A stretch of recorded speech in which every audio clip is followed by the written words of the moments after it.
Some people say trust is earned, but I always believed it should be given freely until someone proves they don't deserve it. That philosophy worked pretty well for me until I met Shannon through our mutual friend Tiffany at a coffee meetup downtown. Make sure to hit that like button if you enjoy hearing about my messy life, and don't forget to subscribe if you're new here. Trust me, you'll want to stick around for this one. Shannon owned this little neighborhood coffee shop that had been doing surprisingly well for 3 years. Nothing fancy, just a cozy spot that pulled in decent money from regulars and office workers grabbing their morning fix. At 28, I was working retail and drowning in credit card debt from what I'll admit was a serious online shopping problem. When I saw how successful his business was, how trusting and generous he seemed, something clicked in my brain. This man could solve a lot of my financial stress. I made myself indispensable quickly. Started staying over most nights, keeping clothes at his place, cooking dinner when he got home, exhausted from managing the shop. Shannon was the type who worked himself to the bone, always stressed about inventory, employee schedules, keeping his books perfect. He'd spend Sunday nights going through receipts and deposits with this intense focus that honestly made him look kind of pathetic. All that worry over a few $100s here and there when he was clearly doing well for himself. The man had trust issues in reverse. He trusted everyone too much. Gave his employees keys, let regulars run tabs, and worst of all, he gave me the combination to his office safe in case of emergency. I remember the day he wrote those numbers on a sticky note, explaining how he kept the daily cash deposits there before his bank runs. Just in case something happens and you need to get in there. He said like I was going to be handling his business affairs. Sweet, but incredibly naive. 4 months in, I knew I had to get ahead of any potential problems. Shannon was the type who might actually run a background check before we got more serious, and my sealed record from 6 years ago could surface at the worst possible time. Better to control the narrative myself. I picked a quiet Tuesday night when he seemed relaxed, made his favorite dinner, and dropped the bomb over dessert. I need to tell you something important. I started watching his face carefully. I have a criminal record. His fork stopped halfway to his mouth. For what? Some theft from a retail job when I was 22. I was stupid and desperate, and I stole from the register. I let my voice break slightly. I got caught, pleaded guilty, did community service and probation. The record got sealed after I completed everything. Shannon set down his fork processing. I could see him working through it. 6 years ago, completed sentence, sealed record. People make mistakes when they're young, right? Thanks for telling me, he finally said. I appreciate you being upfront about it. The relief on my face was genuine, but not for the reasons he thought. You're not upset. It was 6 years ago. You paid your debt to society. It's sealed. We're good. I actually teared up a little. You're the first person who didn't immediately dump me after finding out. What I didn't tell him was how that response confirmed everything I'd suspected about him. He was weak. A pushover who would forgive anything if you framed it right. His compassion wasn't admirable. It was exploitable. If he was going to be stupid enough to trust a confessed thief with access to his business, that was his problem, not mine. 3 weeks after that conversation, I noticed something interesting during one of his Sunday night bookkeeping sessions. Shannon kept meticulous records, but he was so focused on the big picture that small discrepancies might slip by unnoticed. His daily cash deposits were substantial, sometimes $400 or $500 that sat in his office safe for days before he made it to the bank. The first time I took money, my hands were shaking. $180 from a deposit bag while Shannon dealt with the afternoon rush up front. I told myself it was temporary, just until my next paycheck, just to cover the minimum payment on my visa. But standing there with that cash in my hands, I felt something I hadn't experienced in years. Power, control. Shannon had more money than he knew what to do with, and I was drowning in debt through no fault of my own, except maybe caring too much about looking put together. The second week, I took $220. Shannon mentioned the books being off during his Sunday night routine, but he attributed it to employee error or miscounting. Maybe Michaela rang something wrong, he muttered, adjusting numbers on his laptop, or I miscounted the morning drop. I nodded sympathetically while internally rolling my eyes. This man was so trusting he couldn't even consider that someone might be stealing from him. It would have been almost sad if it wasn't so useful. By the third week, I was taking money regularly, $195 that time, always varying the amounts to avoid obvious patterns. I'd developed a system. Wait for busy periods when Shannon was distracted, slip into his office claiming I needed the bathroom punch in the safe code and take what I needed. The whole process took less than a minute. Between us, I started to resent how easy his life was. Shannon inherited some money from his grandmother to start the business, had no student loans, no credit card debt, no real financial pressure. Meanwhile, I'd been working retail jobs since high school, watching every penny, never able to afford the clothes or lifestyle I deserved. Taking his money felt like balancing the scales. I used the cash for things that made me feel better about myself. A new jacket, expensive skincare products, shoes I'd been wanting for months. Shannon never questioned when I showed up wearing something new. "Looks great," he'd say, barely glancing up from his laptop. He was so absorbed in his precious coffee shop that he didn't pay attention to anything else. The shopping helped with my anxiety and depression, but it also fed into a cycle I couldn't break. I'd buy something that made me feel good temporarily, then need something else to maintain that feeling. The debt kept growing, and Shannon's safe kept providing solutions. He was making good money. He could afford to lose a few hundred here and there. I needed it more than he did. What really bothered me was how Shannon acted like his business success made him some kind of financial genius. He'd lecture me about budgeting and saving while sitting on thousands of dollars in his bank account. "You should set up automatic transfers to savings," he'd say, like I hadn't thought of that. Even $25 a week adds up. Easy advice when you're not choosing between groceries and rent. 3 months into my new financial arrangement, I was taking money twice a week. Shannon's Sunday night bookkeeping sessions were getting longer as he tried to reconcile the missing cash. "I don't understand these discrepancies," he'd mutter, comparing receipts to deposits. "We're consistently short." I'd rub his shoulders while he worked playing the supportive girlfriend.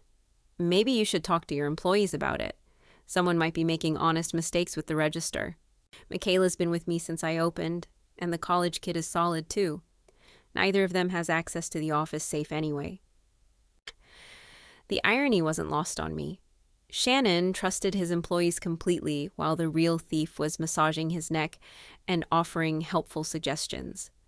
But that's what happens when you're too naive to see what's right in front of you. By this point, I was taking money almost automatically.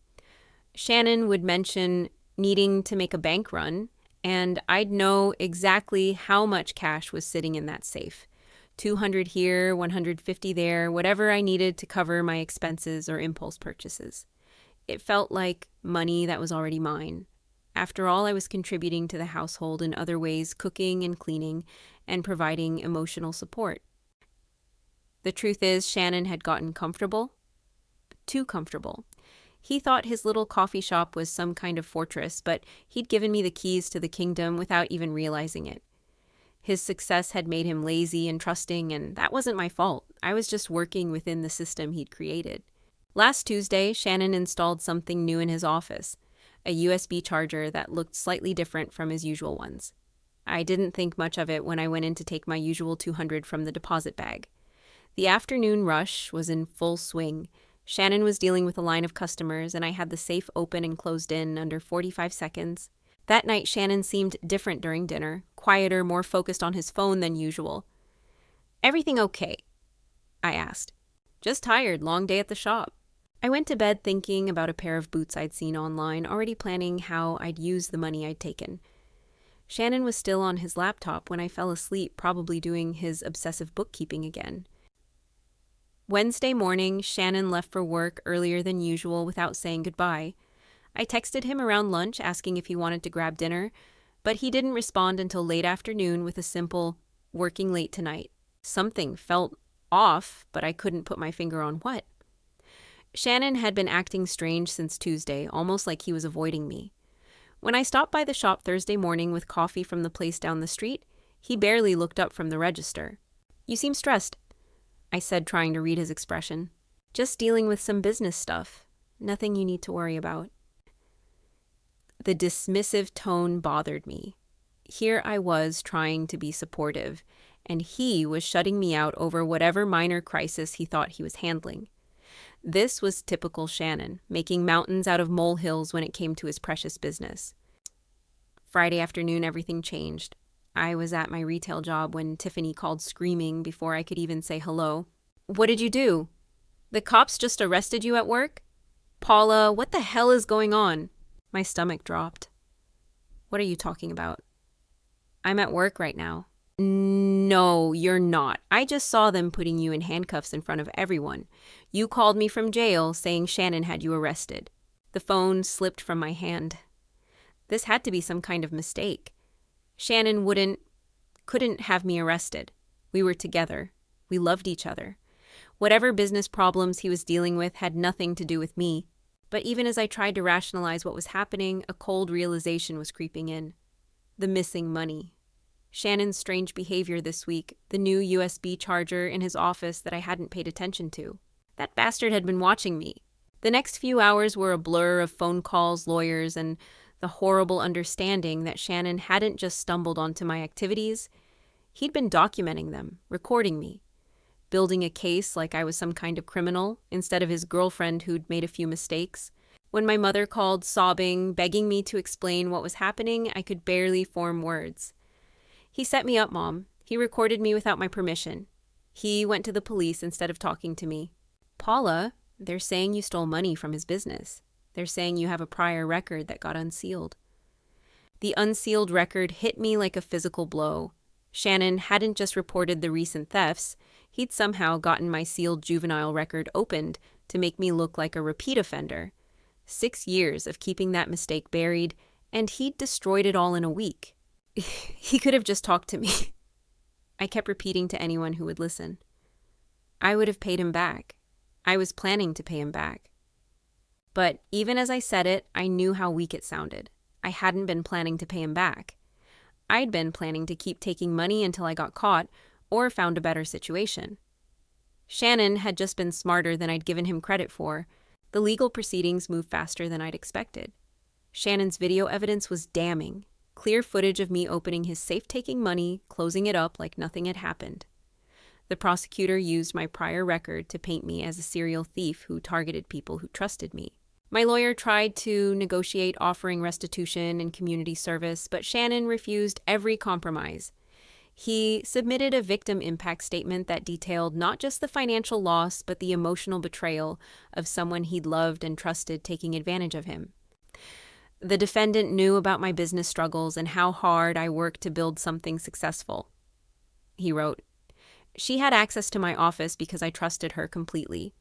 She repaid that trust by stealing from me repeatedly, even after confessing to the exact same crime in her past." Reading those words, I felt angrier than I'd ever been. Shannon was acting like the victim when he was the one who'd set me up, recorded me without consent, and destroyed my life over a few $100s. He could have just talked to me. We could have worked something out. Instead, he'd chosen to be vindictive and cruel. The plea deal was 3 years in state prison with eligibility for parole after 18 months. I took it because my lawyer said going to trial risked 5 to 7 years, and the video evidence made conviction certain.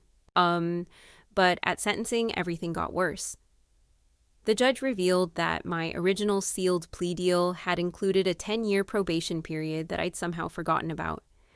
Any new theft conviction would trigger additional time for the probation violation. Another 18 months. 4.5 years, total minimum 3 before parole. I collapsed in the courtroom. My mother was screaming. Shannon sat there like a stone, showing no emotion, as they destroyed my life over money he could easily afford to lose. The last thing I saw before they took me away was Shannon's face. Not angry, not sad, just done with me. Like I'd never mattered to him at all. Prison was exactly as horrible as you'd expect. 18 months of concrete walls, terrible food, and women who'd made much worse choices than mine. I kept thinking about Shannon living his comfortable life while I rotted in a cell over what amounted to pocket change for him. When I finally got out, the world had moved on without me. Shannon's coffee shop had expanded to a second location. He'd bought a house. His social media showed someone who looked healthy and successful, surrounded by friends and family who supported him. Meanwhile, I was living in a halfway house, working minimum wage jobs that barely covered my restitution payments, and trying to rebuild a life that Shannon had systematically destroyed. Every job application asked about criminal convictions. Every apartment application ran background checks. The felony conviction followed me everywhere. Look, I'm not saying I didn't make mistakes.